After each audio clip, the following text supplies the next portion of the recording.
Welcome to the next segment of Independent Thinkers, the podcast where we talk about local life, sports, and politics. In this segment, I have with me Angela Hight to talk about the Racial Justice Act. And also, once again, this guy's starting to be a mainstay.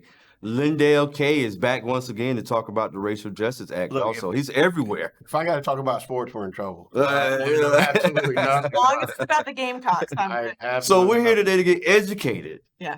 Educate the public about the Racial Justice Act. It's something that Miss Angela is very passionate about. So tell me about it. I heard about this when Governor Perdue was in office and came about during that time. But can you describe to the listeners a little bit about the Racial Justice Act? Yeah. So this was introduced, I believe it was in 2012, around that legislative time. It's only specific to North Carolina. There is one that was introduced in Kentucky, but it is very different policy-wise than what's in North Carolina. It was introduced as a part of the appeals process for death row inmates.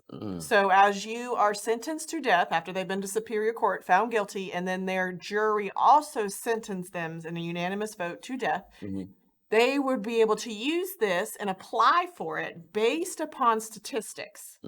So anyone could apply for this. So what are those statistics that they're kind of weighing? So the statistic, I can't talk today. The That's okay. statistics were originally introduced by Michigan State University, and it looks at the number of jurors that were struck down. So it could have been the prosecution, it could have been the defense, and they say that disproportionately Africans Americans are struck down from the juror pool. I can believe. They say African Americans, but that was originally the idea of it. So it would have been, but it could have been from either side. So it could have been your defense lawyer struck them all down. Wow. It could have been your prosecutorial district that struck them down. Right. So it's not one or the other. But you could also in this appeal say that they struck down too many Indians, too many white people, or you didn't have enough white people, or that you didn't have enough black people. So it's not just specific to the African American population, which I think because of the title, most people think it is specific to the African American community. Well, we got to be honest now, Angela.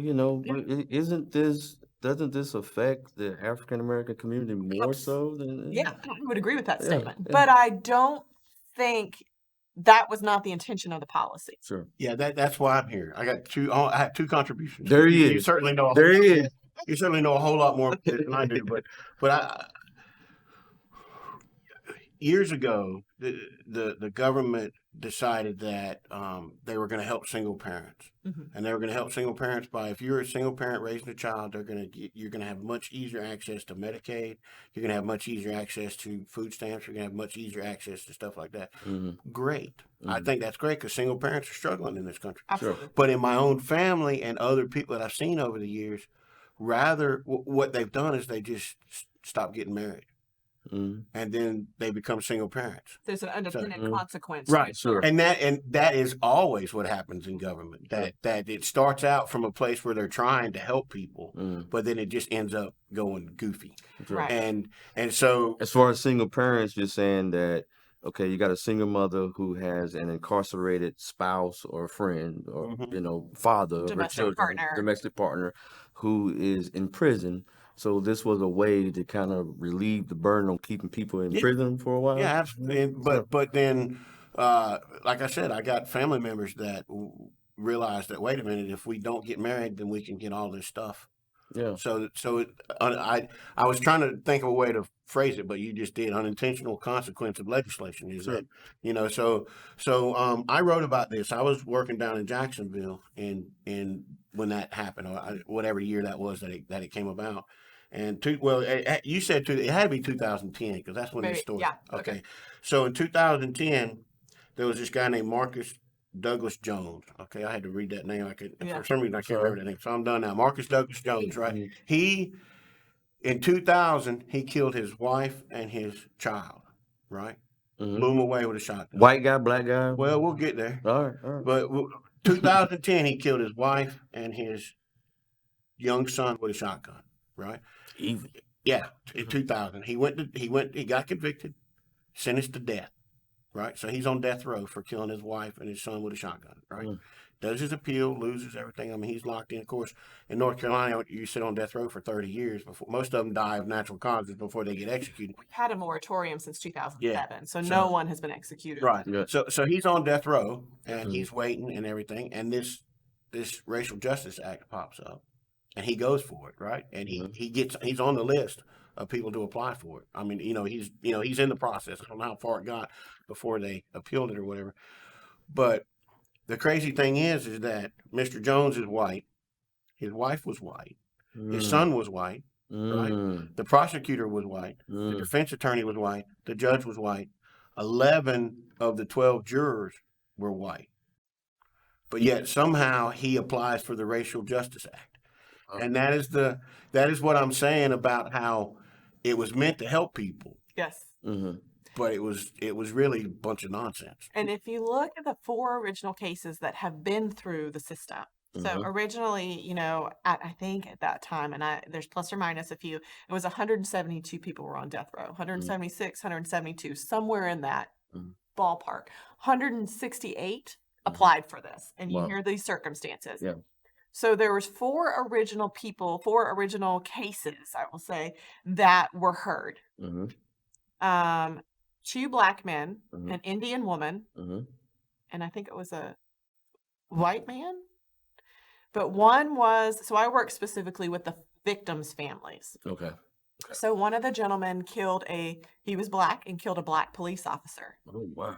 One of them was a black man who killed 2 white highway patrolmen, and then it's the Golfin brothers, the Lowry story. If you're Fayetteville, yeah, I remember that. I was in Fayetteville. Yeah, so the Golfin brothers were in the original 4 that were heard as well. Oh, wow. And then the woman, I think it was Waters is her last name. She's an Indian, and she was, for lack of a better term, and I'm probably gonna get this wrong, the mother of the gang, and she killed her a whitey. And then I think the other gentleman was black. But all 4 of these cases were heard at the same time in the appeals process, not individually. They were all ruled on together. Is that fair? That's what I don't think it's fair. Yeah. So all 4 were ruled on together regardless of their case. So when you apply for this process too, you do not presume innocence, which is another misleading thing within the title. So if you apply for this, you are still saying you are guilty. There's no innocence in it. And the goal the end, the way the legislation was written, was for them to go from the death penalty to life without parole. Was this just a runaround of the death penalty? I mean, that's all it was. Yeah. It was. Most people, we will never win the argument with the cost from the death penalty versus life without parole. How would it affect, if someone chooses that route, how would it affect them trying to actually appeal their case in the future? Because they're somebody who's wrongfully convicted that's on death row. If he goes this route, and you said that they're admitting guilt if they decide to That's go part this of the route. bill. Yeah. That's part of the bill. Would that affect their right to fight for innocence down the line? They could use this, say, hey, you applied for the Racial Justice Act, you admitted guilt during that time, so you're guilty. So none of everything's exhausted. I'm not a lawyer, but I'm sure that would come into play, and that would be an argument that a lawyer would technically have to answer that question. But I'm sure that would come into play. I like the death penalty. You're in favor of the death penalty? You've seen the things that I've seen, and talked to the families that I've talked to. Yeah. Now, is the death penalty? Does the criminal justice system disfavor black people? Yes. But the solution is not, hey, let's not ever execute anybody ever again, or whatever. There are people that, I've written stories. I've been involved in the courtroom. I've sat in the courtroom for months. I've interviewed these people. There are some people that just need to die, period. And that's not a popular thing to say. I don't care. There's some people that need to die. And that's why when this Racial Justice Act thing came up, when I was a crime reporter down in Jacksonville at the time, it was absolutely crazy. Some of the cases. I covered a guy that raped and killed his mother, raped and killed his brother, raped and beheaded his sister. Right? How does that guy? That guy needs a trip. I would think that it was conceived to. There are a lot of men of color and people of color who get wrongfully convicted by and disproportionate uh, jurors, I should say. Yeah. And The Just Mercy movie yeah, that we've yeah, seen yeah. about the state That's of a great Alabama. movie. Yeah, that's the thing that's Sick. popping in my head. It Yeah. was the Just Mercy, excuse me. So I would think that this would be helpful if it was, if the policies were in place for a lot of people of color that who are get wrongfully convicted and by all white jurors, and like this will give an opportunity to have those cases kind of re-examined again. Was that the original intent I of think that? that was the original intention. I'm not Yeah, for sure, but I yeah, think that was the original intention, but it was not, the piece of legislation did not come that way. yeah. And so a lot of what I worked on, as well as some of the families of those Sure. the first four victims that you heard, the Lowry family that we Did were you work with those families, the Lowry did, and I family? still talk to them. So when your work with the families, what do? You meet with them, you give them information about Yeah, I the get their case. story out. Think about it from this perspective. Your brother is murdered in cold blood on 95 in Cumberland County. Yeah, These two brothers, this family, so there was two brothers. There wasn't just one. I There was only remember. one in Yeah, the Racial Justice Act, yeah, and that one of the brothers was 17 at the time. yeah, So he was originally, actually, to my knowledge, sentenced to death. yeah. And then the Supreme Court ruled you cannot sentence anybody under the age of 18 to death. Mm, Okay. So mm. they've had to go back to court for that one. So you're working with the family of the victim, the Yes, sheriff the family, victim, the yes. victim family. The Lowry Okay, family. okay, The Hadcock family does not have any, I don't think he has any surviving immediate family who yeah, was also in that. yeah. But also then he was sentenced to life without parole. And now it's in the Supreme Court. I think that they have ruled that you cannot sentence life without parole to anybody under the age of 18. So that's kind of be hard on the family to go through. And He that's went just, from death to life to getting out. we don't know yet. And that's still up in the air. But that's only one of the What was his argument like? oh, I don't, Okay. I was not his lawyer for Yeah. that. But then you have the other Golfin brother in the Racial Justice Act. So I met the Lowrys and other families in 2012 and started, Mhm. so it was just an advocate for them at the legislature, those types of things, saying that Racial Justice Act, what you thought the Racial Justice Act was not Yeah. really what the Racial Justice Act was. Okay. And so saying this also hurts the families. They've been in court since 1990.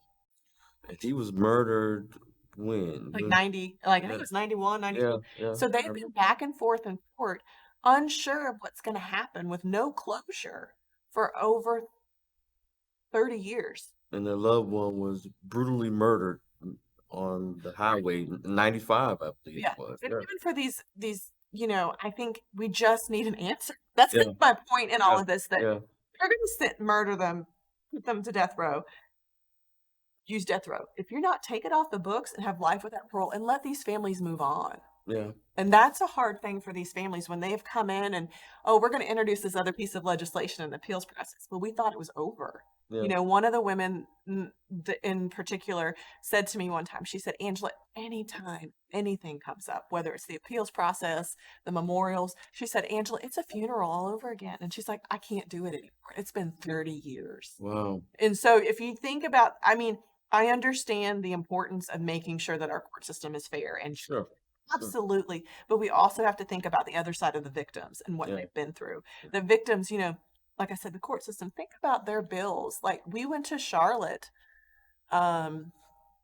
in 2016 or 17 to hear one of the appeals of the Racial Justice Act. Mhm. They drove to Charlotte, paid for their hotels and their foods for 3 days so they could hear that appeal, and then It's drove gotta be back. taxing. Yeah, it's taxing. And And that's even for the murderers. I would like to think, their families are probably doing the same thing too. yeah, I was gonna play devil's advocate with that. Like, Give mama a rest. were these two men, fairly convicted of the murder? Like, I look at it from the other side. Two black men, two white officers. We already know what's going on in society today. As a black man, I deal with, having to that fear of having to deal with being pulled over by an officer. Right. We get treated differently. Sometimes officers go around people that look like them and they act as if they didn't do anything. But when you're pulled over on a lonely highway at night, you're treated different. Mhm. Story. And The Golfin brothers had actually robbed a bank in South Carolina, yeah, I tied two remember. girls up. Then they came across 95. So Hathcock, I think it was one of the two, had pulled them over, went to run the tag, Yeah, and that's when they figured he didn't know who they were. yeah. And then when he came back to the car, that's when they started shooting. And that's when they figured he realized who they were. Yeah, that's when, and they even once they killed the officers, these brothers, Yeah, heard them gurgle, the death rattle that you often hear about, sure. picked up their gun off their waist and shot them again. Jeez. So, and this case has been adjudicated and appealed and everything else. I mean, we're not talking about, the question of Whether they did it or not. Yeah, We're talking about like they're using every legal avenue Right. in order to string this thing along, Right. and it's really taxing on families. It's, that do like in Rocky Mount, we talked about on the last episode about how much I'm into Black Lives Matter, and Sure. how much I know that it's pretentious for a white American to pretend like they know what blacks go through. Sure, Right? sure. So I'm not, Yeah, but yeah, I'm saying like in Rocky Mount 2 years ago there were I think like 19 murders. Right? yeah, yeah. All 19 victims were young black males. That's correct. And yeah. all the people that are arrested were young black males. That's correct. Yeah, So I yeah. mean, it's So you're saying that to say what, Lindell? Now, what am I saying? yeah. What I'm are saying. you saying that to say now? I'm glad you asked me. I forgot why I said it. This is why I'm saying it because you were asking earlier about where the justice is in all of this and how. So oftentimes when young black men are on trial or they're accused of something, people, it's did they do it? There's all these questions. But what about the families of those 19 people that were murdered? You're exactly right. Young black men. What I just about their mentioned families? one family. Exactly. So that, I mean, that's always that was always. Yeah. But that's always my question is that Yeah. like, in this case you've got. I'm not familiar with that case at all, but I mean you've got Yeah. 2 white highway patrolmen, 2 black men. Okay, was it a racial thing? What's going on with that? Yeah. Right. But when you've got 19 dead young black men, Mhm. and I think like half the cases have been led to arrest, Sure. and all the people that are arrested are young black men. Sure. There's a problem that we got to figure out what that problem is. Sure. And I don't think that problem is there's socioeconomic problems. Sure. I mean, I got all that. Believe me, I've been poor my whole life. I got that. Yeah. But I'm saying that there's a problem with young black men killing young black men. Yeah, sure. So Sure. we got All to around figure the that out. country. Yeah. Right. Yeah. That's a problem. Yeah, sure. That needs figured out. And it always gets. I feel like it gets lost in the sauce because we start talking about all these other things. Right. And there's a rush to. I remember I interviewed some council members for this story a couple of years ago. Some city council members. Yeah. And the entire focus was on how the criminal justice system is rushing to convict young black men. Yeah. And I think there's an element of truth to some of that. That's definitely an element. I've seen it with my own eyes. But there's also the question of what about those families, those black families of those men that are dead? And you're exactly right. They get lost. Families in general, but I speak to this area in dealing with some of those murders. I have seen firsthand. I'm one of the guys that I know a lot of people here. And sometimes when things happen, I go see them. I hug the mom and go see the mom and talk with them, and whatever I can do to help, I offer help. Whatever they need to help, I make sure that they're able to be provided to them. And I see that side of it, like Newt Johnson's mom. Like I see her pain in dealing with the murder of her child, and you're exactly right. I think sometimes, and you're right too, Angela. Like sometimes the victims' families are. They're grieving and their hurt is lost in the sauce in all of this. Right. You think about victims' rights is my passion in life. If Yeah. you know me, that's my passion.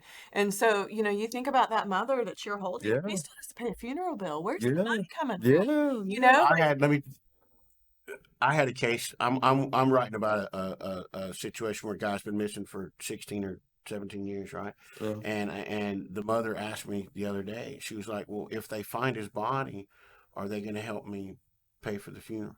Uh, Because she's in such a economic state yeah. that she can't even afford the funeral. So she, upon all the other problems that this poor lady has, she's got to worry about how to pay. She's worried that if they find her son's body, she's not going to be able to provide a funeral for him. And Wow. was she You know, so when you go to talk, the system, Right. you know, if somebody is charged, would this mother have an, you know, I think it's part of the healing process. In some Right. cases, everybody handles it. What I have found, the trauma of it, people handle it differently. Sure. But part of the healing process for some is to go to the case. Well, Yeah. will she be able to, if it's in Charlotte or Raleigh, is she going to be able to have a vehicle to go to Raleigh to see the case, to get Right. food, to get there? You know, Right. that's what people aren't thinking about. Right. And I'm not saying there are issues in the criminal justice system. Sure. Sure. I- Sure. But from the victim's Yeah. perspective, you know, I had one of the other cases from the Racial Justice Act was Roy Turner. Mm. Roy Turner Jr., and he's from Fayetteville as well. He was a Mm. Fayetteville police What's up with officer. Cumberland County? Then? Yeah. And he was murdered, and forgive me, but I don't remember all the details. But again, it was pretty evident that this was the gentleman that did it. Yeah. His father was a prison guard, and he is black. Wow. The murderer was black, and Roy Turner Jr. was black. There is Yeah. a park still in Fayetteville for Roy. Yeah. And I worked with his family. His dad, to have this 6'5" prison guard, Mm. tears, Mm. telling you Mm. how much he wants closure for his son. Yeah. And he came to we were able to take them to the legislature to talk to the legislators about Good. this. Good. Good. And he brought with him the 5-page rap sheet Mm. on the murderer that he's had since he's been in prison. I'm To sorry. see the dad going, this man is not innocent. Give me closure. Yeah. A Hurtful. 50-year-old black man, Mm. prison guard. I mean, he had this. I mean, I would be scared of Could be him. my grandfather. Yeah, I mean, I've got goosebumps. Anybody would be wanting to fight for the victim's family. Correct. Correct. And he had a daughter that was only 6 weeks old when he died. His goal was to be TSA after 9/11. Wow. I mean, so to see that this beautiful young black man who had dreams and aspirations, contributing member of society, who Mm. could have made just as much difference in the world that you're making, Sure. you know, did he go? Yeah. Life No. snuffed away. But So, is that some of the things that you do with helping the victims? Like, do you provide financial help for them, or find ways to provide financial help? Introduce them to legislators so that they can get their point across. there, go to the Department of Public Safety website, and I can't give you all the details, but Sure. there is a Crime Victims Compensation Commission, and in every state there is this. So if you are an innocent victim of crime, there are stipulations what that means. Sure. You can apply for medical bills. And there Mm. are other avenues such as the funeral, Mm. such as therapy, Mm. and there's Good. domestic abuse. There's lots of those, and those are applications. You do have to work with law enforcement. There Yeah. are rules, quote unquote, within that, but there are this is not state funds, Yeah. so it's mostly, you know, Private donations, well, and also organizations. the lawsuits you hear about. If so and so had a lawsuit, have to pay $5 million, Yeah. 500,000 can go in this bank. Oh, okay. So chunk. And so it's across the country. And so I actually do a lot of work with them. And so that is an avenue. People are more than welcome to go and find that out. Now, like I said, there are rules, there are stipulations, but that is an avenue people can look at. But I have worked with families. There's one gentleman in Bath County that I've worked with, and his son was in the murdered in the 80s. He was working, I think, at a Steak and Shake Yeah. here in North Carolina. And a guy was high on meth, came in the back door and shot him, and went on, I think, another run. And the gentleman was sentenced to death in the 90s and was executed in the 90s. And hey, all right. and the dad has worked tirelessly. He's now 80, has gone to the legislature every Wednesday to work for victims' rights since then. And he actually, one of the pieces of legislation, he would not kill me, but he rolls eyes at me, but he worked for the legislation. So when we did have the death penalty, for a time, the victim's family was not allowed in the room when the electrocution or Really? it was not to take Yeah. place. He changed that legislation so Wow. that some of the chairs were available for the family. I got two things. You got to go quick, I know. I Lindell. got two things and I'm out. One, All right. I feel like the death penalty thing is not a party thing because I'm Yeah. a Democrat and I love when they kill people. And I know I there, mean, there's just be blunt about it, there's you know? I don't care. I mean, the criminal justice system is about rehabilitation, but sometimes it's Sure, about retribution, sure. right? Yeah, Okay, understandable. but there's also I know there's a local uh, Republican here that's pretty prominent in the party, and he belongs to Republicans Against the Death Penalty thing. So it's not Against the death penalty? against the death There penalty. is. Yeah, so it's Locally not around here? yeah, absolutely. Yeah, well, It's that's it. Mark Edwards. He's the GOP Yeah, chairman. So I mean, yeah. it's there's not. I mean, it's not a party thing. It's some Is people this how believe you some way, some feel? people believe the other ways. Yeah, yeah, And then the last thing that I say is I worked with a West Coast liberal here in the local newsroom, yeah, and he covered a case where, and I know you'll remember this case. I yeah. don't know the names and all, but a gentleman carjacked a woman had stopped. A woman had stopped in Greenville. A family had stopped in Greenville, and the man went in to get Yeah. some diapers. I remember The guy that. Yeah, carjacked her, yeah, brought her back to this area, yeah, raped her, beat her to death with a spare tire. I yeah, mean, the tire rim, not first when I heard it, I thought it was a tire iron. No, yeah. It's the actual rim of the rim. tire, Yeah, and then left the baby out in the sun to die. And I yeah. remember that when my news compatriot, when he heard that story, he was like, "Man, I've been against the death penalty my whole life, but if somebody deserves to die, it's that guy." Yeah, So, and I don't really, I think he's probably life without parole. I don't know what happened to this yeah. fella, but Yeah. I don't. You're gonna I come think back. he probably got it. I don't know, but she's got a We whole gotta lot go. more Thank you, Lindell, for intelligent coming. stuff to lay I on get you. this. I get to be alone with the beautiful lady.